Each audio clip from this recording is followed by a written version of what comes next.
Welcome to another edition of the Genesis Podcast. DJ Briscoe here in the house, aka HDTV, aka HD. Ladies and gentlemen, hope you've had a fantastic weekend. Beautiful sun here in the 6. You know, a lot's going on, of course. For all those out there that were doing whatever this weekend, hope all is safe. Hope you had a safe weekend. And now let's get down to business. Oh, wow. First and foremost, I'd like to send a shout out to Anchor FM, which is the source of this podcast. So shout out to Anchor FM. I got to send a shout out to, the individual that introduced me to Anchor FM, which is my lady. My girlfriend, my woman, she's the one that introduced me to Anchor FM. I want to send a major and shout out to her. She knows lots of kisses, lots of love for, introducing me to this. She knew I was, interested in doing this, but she's the one that found it and said, hey, you got to try it. So big shout out to my lady. She knows who she is. Also, like to this is also brought to you by BeatFakMusic. So there's going to be a lot of stuff coming up for BeatFakMusic. And folks, check out Gobstopper's Freestyle by my boy B.Nygma, which is now available on SoundCloud. So go on SoundCloud and check out B.Nygma. Just type in B.Nygma, you'll find it. It's a really dope freestyle. It's got a lot of rhymes in there. My dude's been doing it for a minute now. He's also part of the next thing I'm going to talk about, Demo Sessions Volume 1, which is our collaboration EP that came out in 2017. It's available also on Audio Mac. I'm going to send the link after this podcast. This podcast will be available live on Anchor FM and available on YouTube. So stay tuned. Keep your eyes on YouTube for this podcast. To go on, just type in New Chapter.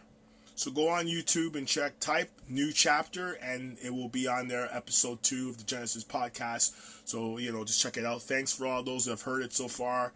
Who haven't heard it, who haven't listened, listen up, check it out. Give me your reviews and all that good stuff. So now to business. First and foremost, the NBA draft. Congratulations to all the players that were drafted, and congratulations to all the players that signed a contract who did not get drafted. The dream isn't over. The dream will continue. So we all know, working hard, putting in the work, putting in the energy, putting in the effort, you'll definitely get to that next level.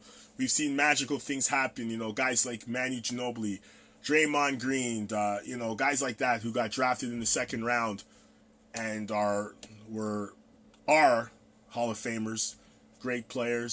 So it's just and to all the Canadians out there who got drafted, congratulations. You guys know who you are. Stay the course. Take this opportunity and work on whatever you got to work on, because each and every player in this draft has something to build on, and there's all kinds of motivational situations for each one of these individuals. So, the way the NBA is going now, it's such a different game from when I watched it as a kid. And, the thing that makes the NBA interesting today is that, it used to be an outside-in game. Now it's an inside-out game, so shooting is such a essential part of the game. But I still feel that the big man has a big part of this game in some areas, depending on the type of coaching style, depending on the offense, depending on what type of defensive skill sets that they have. So it's going to be interesting to see how these young guys, from Zion Williamson, Jay Morant, RJ, DeAndre Hunter, Kobe White, Darius Garland, Cam Reddish, and a host of others, how they fit into today's NBA, because it's very easy to fall out than it is to fit in. So guys, you got to stay the course. And for any basketball player out there who is trying to get to the next level, whether it's AAU or whatever it is, you got to stay the course. You got to continue to work on your skills, master your craft, and continue to absorb all the wisdom and knowledge out there, because there's so much out there to obtain. And for those veterans out there, you got to keep sharing your knowledge. I think it's very important that you share your knowledge and help these young players, because, you know, they are our future. So, as I always say, protect our future and take care of our future, and everything else will, you know, will fall into place. Everything will take care of itself. So, but I got a chance to watch the draft this year, and wow. I mean, in the years past, I haven't really been impressed, because there really hasn't been any players that have really, you know, shown me anything that I'm like, wow, you know what I mean? But, you know, it's up in the air to me. I think most of these guys have an opportunity to do something.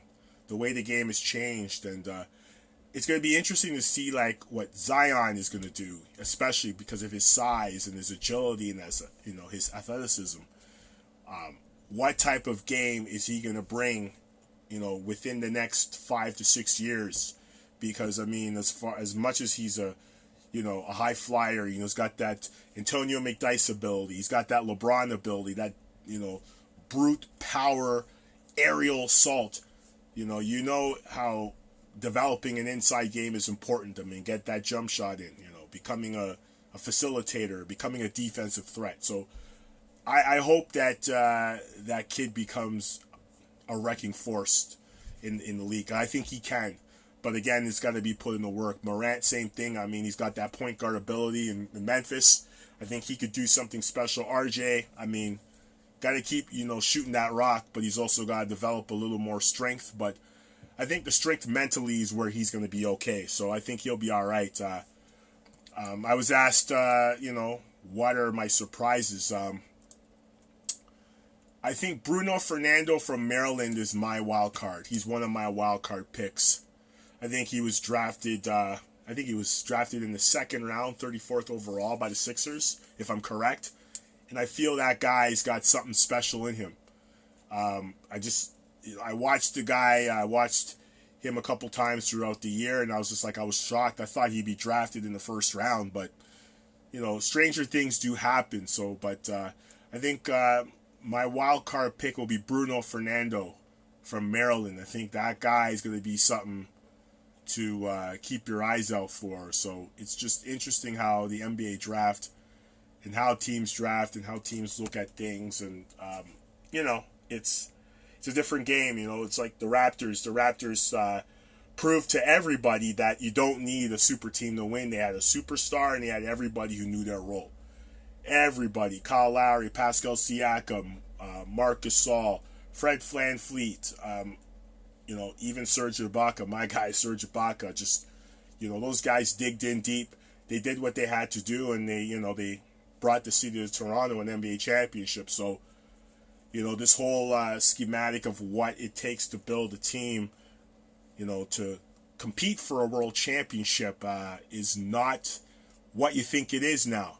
I think the essence of winning a championship is having all players on board. Not just the players, the coaching staff, the trainers.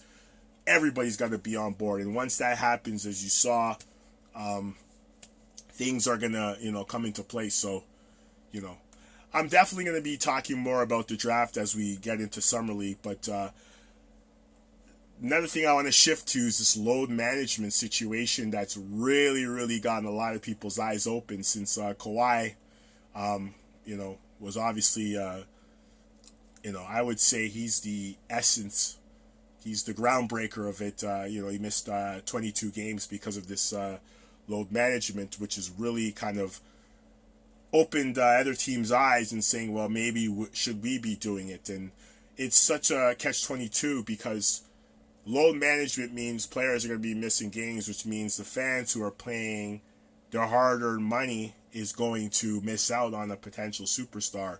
I mean, the average fan is only going to be allowed to see maybe 1 or 2 games a year, especially with ticket prices skyrocketing. I know the Raptors tickets are going to skyrocket after this championship, and I'm sure teams like Milwaukee, teams like the Sixers, and other teams who have been in the league for years, ticket prices are going to go up. Naturally, when you make the playoffs, your ticket prices go up. So, But now with this load management thing becoming such an essence of players being prepared and ready for the postseason, it's going to essentially steal away, an opportunity for fans who want to see them. So it's kind of a wild card because you don't know which nights these guys are going to take off and which nights these guys are going to play.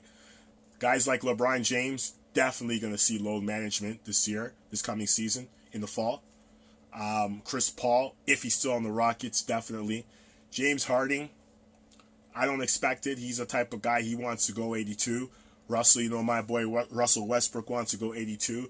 Maybe Paul George will be under. Who knows? But this load management thing is going to be a very interesting situation going forward, especially going into the season in October of 19. And but we're still in the off season of of this season, and with the Raptors winning the championship, a lot of teams are trying to mirror what the Raptors are doing. They kind of realize that this super team thing is not the key every time to win a championship.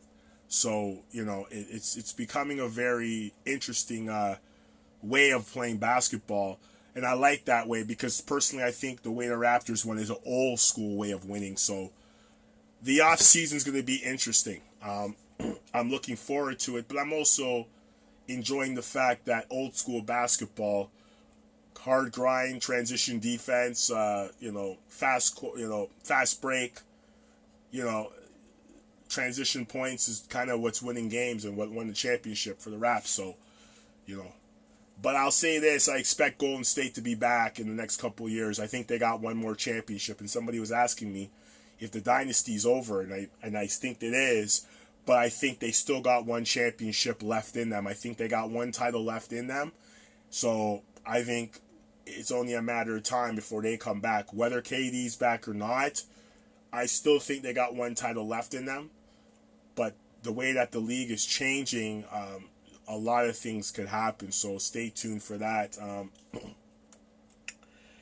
Now I'm going to segue to my last topic of this mini podcast that I'm doing. And it's funny because, this is something that's been very, very interesting. And, people have asked, what's the deal with this particular topic I'm going to talk about, and it's for some people it's touchy, but for me it's whatever. And the topic I'm going to get to is talking about the basis of a particular term that's being used in social media when people say their situation is complicated. If you are talking to somebody who says that their situation is complicated, I think that's a red flag, automatic. Because to me, complicated means various things. Number one, they could be seeing other people. Number two, they could be in a relationship that they're in that they don't want to be in. They could be separated from their marriage but not legally separated. They could be just having fun doing their own thing. There's a multitude of things. So for those out there that feel that they could correct a person who's supposedly in the complicated stage of their life, good luck to you. You're gonna find yourself in a very detrimental situation. Maybe going to the drugstore, buying yourself some aspirins for the amount of headaches you're gonna get. So this is not any advice. This is just a straightforward, real truth. You could call it an opinion. Anytime you see anybody that says, or you meet somebody that says that their situation is complicated, that means that their situation is complicated. And that means you stay away from them. Or, you meet somebody, I'm kind of seeing somebody. Pardon? Well, you can kind of fix that problem on your own.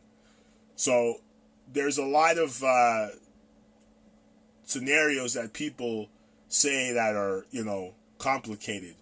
I always say keep it simple and the results are astounding.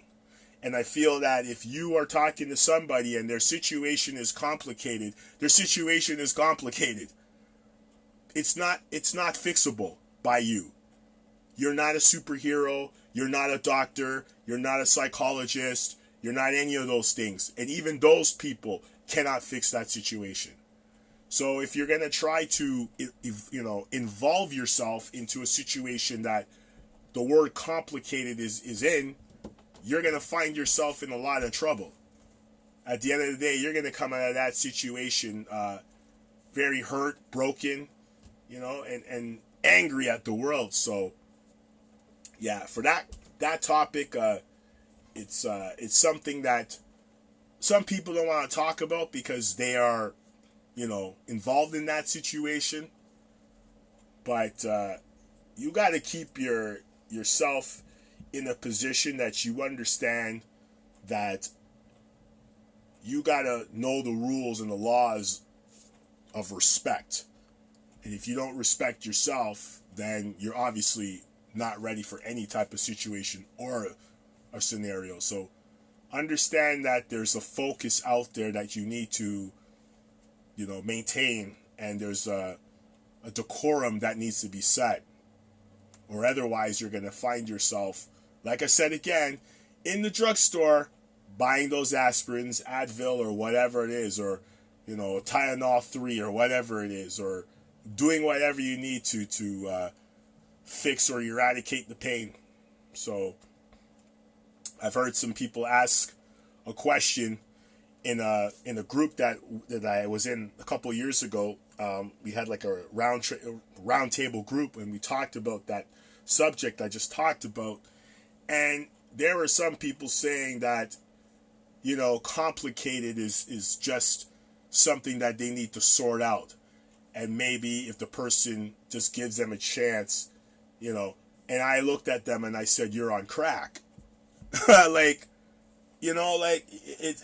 there's no way around it. So, it's like in life, if you don't like something, you don't like something, if it's complicated, it's complicated. So for all those people out there who are in a complicated situation right now, you know what you need to do.